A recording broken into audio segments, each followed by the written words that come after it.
ए cross ए, अर्थात जो पहला वाला एलिमेंट है वो भी ए को ही बिलोंग कर रहा है और दूसरा भी ए को ही, पहला भी और दूसरा भी। अर्थात यदि हम ए लिखना चाहें यहाँ पर तो देखिए एक हिंट तो हमारे पास यही है तो कि पहला वाला भी ए है दूसरा वाला भी ए है, अर्थात पहले वाला भी इसका एलिमेंट कहलाएगा, दूसरा वाला भी कहलाएगा। इसमें 0 हम ले चुके हैं अर्थात 1, ये तीनों एलिमेंट ए के ही कहलाएंगे।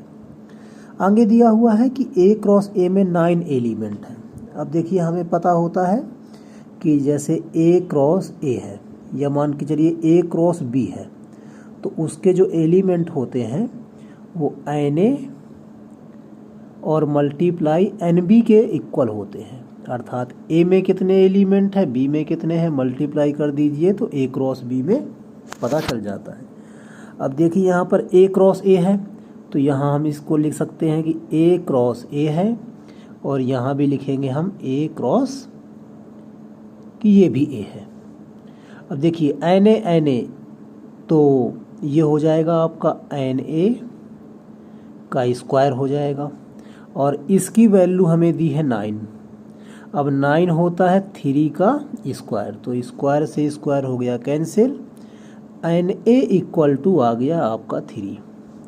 अर्थात ए में 3 एलिमेंट हैं और देखिए यहाँ पर 3 ही एलिमेंट हैं, ये और ये। आगे कहा गया है कि फाइंड द सेट ए, तो ये रहा ए हमारा, ये हो गया आंसर। आगे है रिमेनिंग एलिमेंट ऑफ ए। देखिए 2 एलिमेंट तो यहाँ पर ए के दिए गए थे पर ए के आएंगे कितने एलिमेंट, 9 एलिमेंट आएंगे, तो 2 दिए गए हैं, 7 और फाइंड करने हैं। तो फाइंड कर लेते हैं। कैसे फाइंड करते हैं आपको पता ही है। तो ए भी यही है और जो दूसरा ए होगा वो भी यही होगा।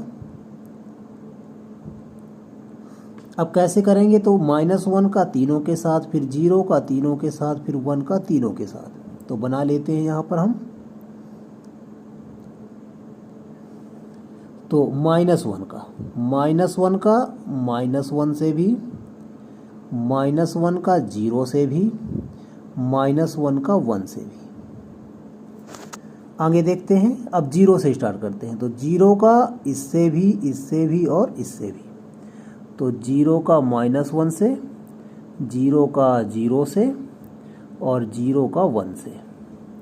इसी प्रकार से 1 का भी तीनों से बनेगा। तो 1 का -1 से, 1 का 0 से और 1 का 1 से। ये बन गए आपके 9 ए क्रॉस ए। अब देख लेते हैं। तो ये 2 तो इसमें दिए हुए